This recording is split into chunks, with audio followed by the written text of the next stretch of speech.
നമസ്കാരം. മലയാളി ട്രാവൽ ഗൈഡിൻ്റെ പുതിയ വീഡിയോയിലേക്ക് എല്ലാവർക്കും സ്വാഗതം. നമ്മൾ ഇന്ന് എത്തിയിരിക്കുന്നത് കൊല്ലം ജില്ലയിലെ മൺട്രോത്തുരുത്തിലാണ്. അഷ്ടമുടിക്കായലിൻ്റെയും കല്ലടയാറിൻ്റെയും ഇടയിൽ സ്ഥിതി ചെയ്യുന്ന ദ്വീപ് സമൂഹമായ മൺട്രോത്തുരുത്തിലെ വിശേഷങ്ങളും ഇവിടുത്തെ കാഴ്ചകളും കാണാനായിട്ട് എത്തിയിരിക്കുകയാണ്. ഇവിടെ നമ്മളിതിൻ്റെ എസ് വളവിലാണ് ഇപ്പോൾ നിൽക്കുന്നത്. ഇവിടുത്തെ സെൻട്രൽ പോയിന്റ് എന്ന് പറയുന്ന സ്ഥലമാണ് എസ് വളവ്. നമുക്കിവിടെ നോക്കിക്കഴിഞ്ഞാൽ ഇങ്ങനെ റോഡ് ഇങ്ങനെ എസ് പോലെ കിടക്കുന്നതായിട്ട് കാണാം. ഇവിടെ നിരവധി സഞ്ചാരികൾ എത്തുന്ന ഒരു പ്രദേശമാണ്. വിദേശികളും സ്വദേശികളും. ഇപ്പോൾ സമയം ഏതാണ്ട് 5 മണിയായി. അപ്പോൾ ഇന്ന് 5 മണി കഴിഞ്ഞപ്പോൾ ഇവിടെയുള്ള കാഴ്ചകളൊക്കെ കണ്ടതിന് ശേഷം രാത്രിയിൽ ഇവിടെ ഒരു ഹോം സ്റ്റേയിൽ റൂം ബുക്ക് ചെയ്തിട്ടുണ്ട്. അവിടെ താമസിച്ച് നാളെ രാവിലെ അവർ തന്നെ ഒരു വഞ്ചി അറേഞ്ച് ചെയ്തിട്ടുണ്ട്, വള്ളം. ആ വള്ളത്തിൽ ഈ കണ്ടൽക്കാടുകളുടെ ഇടയിലൊക്കെ പോയി എല്ലാം കാഴ്ചകളൊക്കെ കണ്ട് തിരികെ പോകാം എന്ന് വിചാരിച്ചാണ് ഇവിടെ എത്തിയിരിക്കുന്നത്. അപ്പോൾ ഇവിടെ സന്ധ്യാസമയത്തെ കാഴ്ചകളാണ് ഇപ്പോൾ നമ്മൾ കാണുന്നത്. കൊല്ലം ടൗണിൽ നിന്നും ഏകദേശം 25 കിലോമീറ്റർ ദൂരമാണ് ഈ മൺട്രോത്തുരുത്തിലോട്ടുള്ളത്. വളരെ ചെറിയൊരു പഞ്ചായത്താണ് ഈ മൺട്രോത്തുരുത്ത് എന്ന് പറയുന്നത്. 13.37 ചതുരശ്ര കിലോമീറ്റർ മാത്രമാണ് ഇതിന്റെ വിസ്തൃതി എന്ന് പറയുന്നത്. ഇവിടെ വരാനായിട്ട് റോഡ്, റെയിൽ, ജലഗതാഗത സൗകര്യങ്ങളൊക്കെ തന്നെ ഉണ്ട്. ലോക പ്രശസ്തമായ ഒരു പ്രദേശമാണ്. പക്ഷെങ്കിൽ നമ്മുടെ സംസ്ഥാനത്തുള്ള ആൾക്കാർ ഇങ്ങോട്ട് കുറവാണ് വരുന്നത്. അന്യ സംസ്ഥാനത്തു നിന്നുള്ളവരും രാജ്യത്തിന് പുറത്തുനിന്നുള്ള ടൂറിസ്റ്റുകളുമാണ് കൂടുതൽ ഇവിടെ എത്താറുള്ളതെന്നാണ് ഇവിടെ വന്ന് ഇവിടുത്തെ ആൾക്കാരോടൊക്കെ സംസാരിച്ചപ്പോൾ മനസ്സിലായത്. അങ്ങനെ രാവിലെ നേരം വെളുത്തു, എൻ്റെ വള്ളം എത്തി. ചേട്ടൻ്റെ പേര് പ്രദീപ് എന്നാണ്. അപ്പോൾ എന്നെ കൊണ്ടുള്ള യാത്ര അദ്ദേഹം ആരംഭിച്ചു. ഓരോ കാര്യങ്ങളും നമുക്ക് എക്സ്പ്ലെയിൻ ചെയ്തു തരുന്നുണ്ട്. അദ്ദേഹത്തിന് സ്വന്തമായിട്ടൊരു ഹോം സ്റ്റേയും മറ്റു കാര്യങ്ങളൊക്കെ ഉണ്ട്. അപ്പോൾ ഇങ്ങനെ അഷ്ടമുടിക്കായലിലൂടെ, അതിൻ്റെ ചെറിയ കനാലിലൂടെ ഇങ്ങനെ നമ്മളിങ്ങനെ പതുക്കെ യാത്ര ആരംഭിച്ചിരിക്കുകയാണ്. 2 സൈഡിലും കണ്ടൽക്കാടുകൾ വളർന്നിരിക്കുന്ന പ്രദേശമാണ്.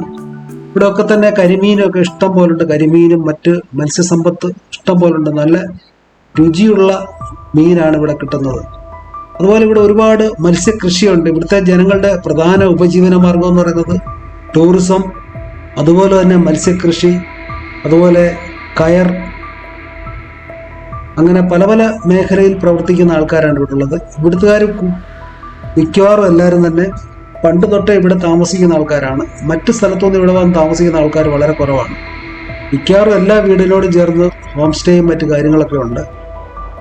വളരെ നല്ല സ്നേഹസമ്പന്നരായ ജനങ്ങളാണ്. ഓട്ടോക്കാർ പോലും നല്ല രീതിയിൽ ഇടപെടുന്ന ആൾക്കാരാണ്. അപ്പോൾ തൊട്ടടുത്തായിരുന്നിട്ട് പോലും ആദ്യമായിട്ടാണ് ഞാൻ ഇവിടെ എത്തുന്നത്. മൺട്രോത്തുരുത്തിൽ കൂടെ പല പ്രാവശ്യം ട്രെയിനിൽ യാത്ര ചെയ്തിട്ടുണ്ട്.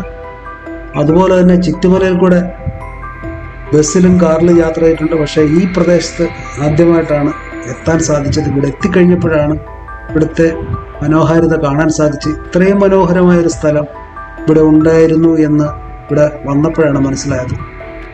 പറഞ്ഞറിയിക്കാൻ പറ്റാത്തൊരു സൗന്ദര്യമാണ് ഇവിടെ. രാവിലെ അങ്ങോട്ട് ഇറങ്ങിക്കഴിഞ്ഞപ്പോൾ നല്ല രസം. ഇങ്ങനെ സൂര്യൻ ഇങ്ങനെ ഉദിച്ചു വരുന്നു, അതിനിടയിൽ കൂടെ വള്ളത്തിലിങ്ങനെ പോകുന്നു. ഈ വള്ളത്തിനിപ്പം സാധാരണ ഇവിടെ വള്ളത്തിന് 1 മണിക്കൂറിന് 500 രൂപയാണ് ഇവർ മേടിക്കുന്നത്.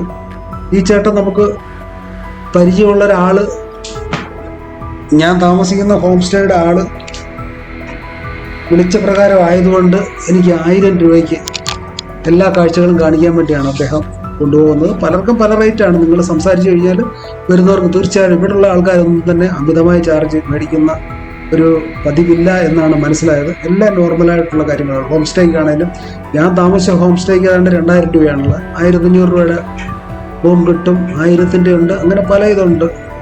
അപ്പോൾ തീർച്ചയായിട്ടും വരുന്നവർക്കൊക്കെ തന്നെ അങ്ങനെ താമസിക്കാൻ സാധിക്കുന്നതാണ്. ഞാനിപ്പം ഇന്ന് സ്റ്റേ ചെയ്തത് നമ്മുടെ സംസ്ഥാന ജലഗതാഗത വകുപ്പിലെ ഉദ്യോഗസ്ഥനായ സ്രാങ്കായ സി അഷ്ടമുടി എന്ന് പറയുന്ന ബോട്ടിൻ്റെ സ്രാങ്കായ യുവകവി കൂടിയായ ശ്രീ രഞ്ജിത്തിൻ്റെ ഹോം സ്റ്റേയിലാണ് താമസിച്ചത്. അപ്പോൾ അദ്ദേഹമാണ് എനിക്ക് ഈ സൗകര്യങ്ങളെല്ലാം ഏർപ്പെടുത്തി തന്നത്. അദ്ദേഹത്തിൻ്റെ നെയ്ബറായ ആളാണ് ഇപ്പം നമ്മുടെ പ്രദീപ് എന്ന് പറയുന്ന ആൾ, പ്രദീപ് ചേട്ടൻ. അദ്ദേഹമാണ് നമ്മുടെ വള്ളം ഊന്നിക്കൊണ്ടിരിക്കുന്നത്, ഓരോ കാര്യങ്ങൾ എക്സ്പ്ലെയിൻ ചെയ്യുന്നത്. അപ്പം ഞാൻ ലാസ്റ്റിൽ നമ്മുടെ രഞ്ജിത്തിൻ്റെ ഹോം സ്റ്റേയുടെ ഇതൊക്കെ കാണിക്കുക, ഡീറ്റെയിൽസ് കാണിക്കുക. അപ്പോൾ താല്പര്യമുള്ളവർ അദ്ദേഹത്തെ കോൺടാക്ട് ചെയ്യുക. അപ്പോൾ അത് എസ് വളവിനോട് ചേർന്നാണ് അദ്ദേഹത്തിൻ്റെ വീട്, വലിയ ദൂരമൊന്നുമില്ല, സെൻട്രൽ പോയിന്റ് തന്നെയാണ്. അതുപോലെ രഞ്ജിത്തിൻ്റെ ഹോം സ്റ്റേയിലാണെങ്കിൽ സൈക്കിൾ റെൻറ്റിൽ കൊടുക്കുന്നുണ്ട്. അപ്പോൾ സൈക്കിൾ ചവിട്ടുന്ന ആൾക്കാർക്കാണെങ്കിൽ സൈക്കിൾ റെൻറ്റിൻ്റെ എടുത്താൽ നമുക്ക് കരയിൽ കൂടെ പോയി കാണുന്ന പ്രദേശങ്ങളെല്ലാം തന്നെ നമുക്ക് കാണാൻ സാധിക്കും.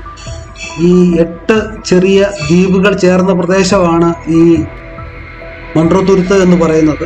അങ്ങോട്ടും ഇങ്ങോട്ടും ചെറിയ പാലം കൊണ്ട് ബന്ധിപ്പിച്ചിട്ടുണ്ട്. നമുക്ക് മിക്കവാറും എല്ലാ പ്രദേശങ്ങളിലോട്ടും നമുക്ക് സൈക്കിളിൽ യാത്ര ചെയ്യാൻ സാധിക്കുന്നതാണ്. അപ്പോൾ നമുക്ക് സൈക്കിൾ അവിടെ നിന്ന് എടുത്തിട്ട് ഇവിടെ തന്നെ നമുക്ക് നോക്കിക്കഴിഞ്ഞാൽ ഒരുപാട് വള്ളങ്ങൾ കാണാൻ സാധിക്കും. ഈ വള്ളങ്ങൾക്കെല്ലാം രജിസ്ട്രേഷൻ നമ്പറുണ്ട്. രജിസ്ട്രേഷൻ നമ്പർ ഇല്ലാത്ത വള്ളങ്ങൾ ഇവിടെ യാത്രയ്ക്ക് ഉപയോഗിച്ച് കഴിഞ്ഞാൽ അത് വളരെ നിയമപ്രശ്നമാണ്. നമ്മളിപ്പോൾ അങ്ങോട്ട് പോയി ആ കലിങ്കിൻ്റെ അടിയിൽ കൂടെ അങ്ങോട്ട് യാത്ര ചെയ്യാൻ പോവുകയാണ്. ഈ ചെറിയ വള്ളത്തേൽ മാത്രമേ നമുക്ക് ഇതിൻ്റെ അടിയിൽ കൂടെ പോകാൻ സാധിക്കുള്ളൂ. വലിയ ബോട്ടൊക്കെ ആണെങ്കിൽ പോകാൻ സാധിക്കില്ല. ഈ ചെറിയ തോടാണ്. അപ്പോൾ നമ്മൾ മെയിൻ റോഡിൻ്റെ അടിയിൽ കൂടെ ആ കലിങ്കിൻ്റെ അടിയിൽ കൂടെ നമ്മളിപ്പോൾ ഇങ്ങനെ പതുക്കെ പൊക്കോണ്ടിരിക്കുകയാണ്. ഇവിടെ വരുമ്പോൾ നമ്മൾ തല താഴ്ത്തി വെക്കണം, അതാണ് ഏറ്റവും സേഫ്റ്റി. എത്ര വളരെ മനോഹരമായൊരു ദൃശ്യമാണ് നമ്മളിപ്പോൾ കണ്ടുകൊണ്ടിരിക്കുന്നത്. നല്ല രസമുണ്ട് കാണാൻ.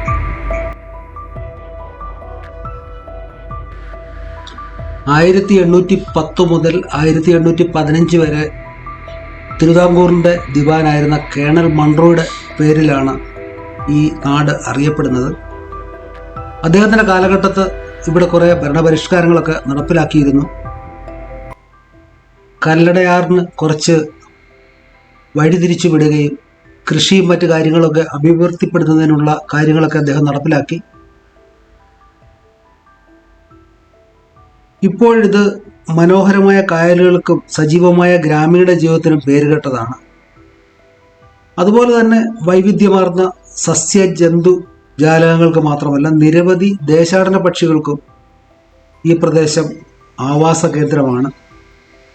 ഈ പ്രശാന്തമായ നമ്മുടെ ഈ കായലിൽ കൂടെ യാത്ര ചെയ്യുമ്പോൾ നമുക്ക് ഇവിടുത്തെ ഗ്രാമജീവിതവും അതുപോലെ തന്നെ അവരുടെ കയർ നിർമ്മാണം, മീൻ വളർത്തൽ, മീൻപിടുത്തം, അതുപോലെ നമുക്ക് ഇവിടുത്തെ ജനങ്ങളുടെ ജീവിതത്തിലേക്ക് നമുക്ക് ഇറങ്ങിച്ചെല്ലാൻ നമുക്ക് സാധിക്കുന്നുണ്ട്. അതുകൊണ്ട് നമ്മൾ ഈ വള്ളം കണ്ടു കഴിഞ്ഞാൽ അത് തെങ്ങിനിടാനുള്ള ചള്ള, ഇവിടുത്തെ ഈ ചേറ് വളരെ വളത്തിൻ്റെ കൂട്ട് തന്നെ ഫലഭൂഷ്ടമായ ഒരു മണ്ണാണ് ഇവിടുത്തെ. അത് വള്ളത്തിൽ നിറച്ചുകൊണ്ട് പോവുകയാണ്. അതുകൊണ്ട് ഇപ്പം നമ്മൾ കാണുന്നത് കക്ക ശേഖരിക്കുന്ന ഒരു ആളെയാണ്. ഇവിടുത്തെ ദൃശ്യങ്ങൾ പോലെ തന്നെ ഇവിടുത്തെ ആഹാരവും വളരെ മനോഹരമാണ്, സ്വാദിഷ്ടമാണ്. ഏറ്റവും ടേസ്റ്റുള്ള കരിമീനും മറ്റ് മീൻ വിഭവങ്ങളും ഇവിടെ കിട്ടും. നമുക്ക് സമയക്കുറവ് കൊണ്ടാണ് നമ്മളിപ്പോൾ അതൊന്നും റിവ്യൂ ചെയ്യാൻ വേണ്ടി പോകാത്ത, കഴിക്കാൻ വേണ്ടി പോകാത്ത. മറ്റൊരവസരത്തിൽ ഇവിടെ വന്ന് തീർച്ചയായിട്ടും നമുക്ക് ഇവിടുത്തെ ഫുഡൊക്കെ കഴിക്കാം. ഇത് കണ്ടില്ലേ, ഇവിടെ വരുന്ന ആൾക്കാരൊക്കെ ഫോട്ടോ എടുക്കുന്ന ഒരു ഏരിയയാണ് കണ്ടൽക്കാടുകളുടെ ഏരിയ. അപ്പോൾ ഈ ചെറിയ വീഡിയോ നിങ്ങൾക്കെല്ലാവരും ഇഷ്ടപ്പെട്ട് കാണും എന്ന് വിചാരിക്കുന്നു. തീർച്ചയായിട്ടും ഇവിടെ വരിക. നമുക്കിവിടെ വന്നു കഴിയുമ്പം വളരെ രസകരമായിട്ട് നമുക്ക് തോന്നും. മറ്റൊന്നും ഇല്ലാത്തൊരു പ്രത്യേകത ഇവിടെ വരുമ്പോൾ നമുക്ക് തീർച്ചയായിട്ടും അനുഭവപ്പെടും. പിന്നെ അതുപോലെ മറ്റൊരു അവസരത്തിൽ ഫുഡ് നമുക്ക് വന്ന് റിവ്യൂ ചെയ്യാം എന്ന് വിചാരിക്കുന്നു. അപ്പോൾ സമയം തീരുകയാണ്. അപ്പം നിങ്ങൾ താല്പര്യമുള്ളവർ ഇവിടെ ഞാൻ താമസിച്ച ഹോം സ്റ്റേ നമുക്ക് കാണിക്കാം. കണ്ട് എന്ത് തെളിഞ്ഞ വെള്ളമാണ് ഈ അഷ്ടമുടി കായലിൽ നോക്കി. ഇതാണ് നമ്മൾ താമസിച്ച ഹോം സ്റ്റേ. ഈ വീട്ടിൽ വേണേൽ നമുക്ക് താമസിക്കാം. അപ്പോൾ ഈ ചെറിയ വീഡിയോ നിങ്ങൾക്ക് ഇഷ്ടപ്പെട്ടെങ്കിൽ എല്ലാവരും സബ്സ്ക്രൈബ് ചെയ്യുക, ലൈക്ക് ചെയ്യുക, കമൻറ്റ് ചെയ്യുക. Okay, bye bye.